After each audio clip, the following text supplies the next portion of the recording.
Hello students, आज की इस वीडियो में हम बात करेंगे राजस्थान यूनिवर्सिटी के pre PhD course work examination 2022 के physics paper energy studies PHE 02 की।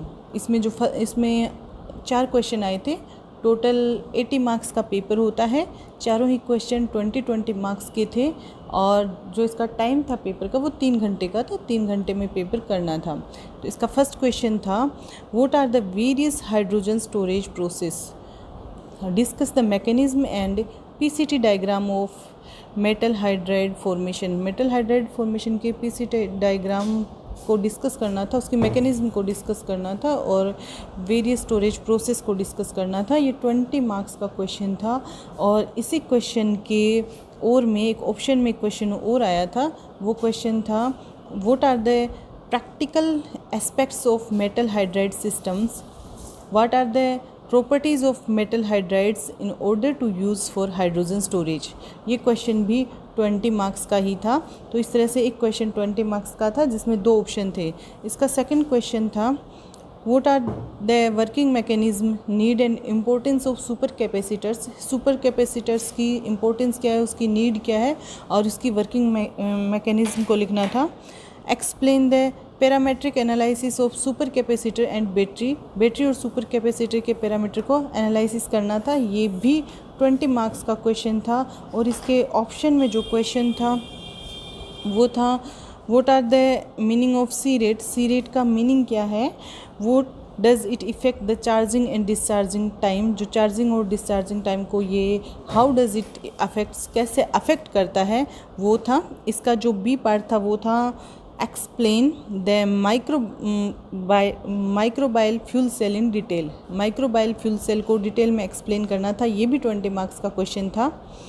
थर्ड क्वेश्चन था, draw the energy momentum diagram of different band gap materials, give examples, also explain the importance of optical properties of materials in solar cell fabrication. तो ये solar cell fabrication materials हैं, उनकी optical properties को explain करना था और जो भी बैंड गैप मटीरियल्स हैं, direct band gap, indirect band gap, उनके लिए एनर्जी मोमेंटम डायग्राम ड्रॉ करना था। इसके भी और में एक क्वेश्चन आया था, मतलब कि ऑप्शन में एक क्वेश्चन था और वो क्वेश्चन था, explain the working and fabrication steps of a single junction silicon solar cell if the average daily sunshine hours for Jaipur. ये जयपुर का दिया हुआ था, ये north and east 26.92 degree north और 75.87 degree east are 5 and average daily sun radiation is 1000 watt per meter square. Then calculate the area of solar panel. Solar panel का area calculate करना था।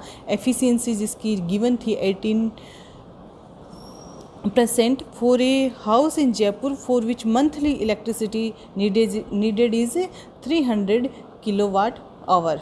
तो ये मंथली नीडेड इलेक्ट्रिसिटी है किसी भी एक घर के लिए जयपुर में, और उसके लिए सोलर पैनल के लिए आपको एक एरिया कैलकुलेट करना दिया गया था। फोर्थ क्वेश्चन था, what is solar water heater. Solar water heater क्या है, explain the testing procedure of liquid flat plate solar collector. जो liquid flat plate solar collector है उनका टेस्टिंग प्रोसीजर लिखना था एंड कलेक्टर एफिशिएंसी के लिए एक्सप्रेशन लिखना था। इसी के ऑप्शन में क्वेश्चन और था, वो क्वेश्चन में 3 पार्ट थे। Explain any 2 from the following, उनमें से किन्हीं 2 को एक्सप्लेन करना था। 3 पार्ट थे। फर्स्ट था solar spectrum and air mass effect on in it. Solar spectrum क्या है और उस पर एयर मास का इफेक्ट बताना था। सेकंड था types of flat plate solar collector. Flat plate solar collector था, उसके टाइप्स लिखने थे, कितने टाइप्स का होता है। और सी पार्ट था कॉन्सेंट्रिक सोलर कलेक्टर्स के टाइप लिखना। तो इस तरह से 4 क्वेश्चन आए थे। चारों ही क्वेश्चन 20-20 मार्क्स के थे और टोटल पेपर 80 मार्क्स का था।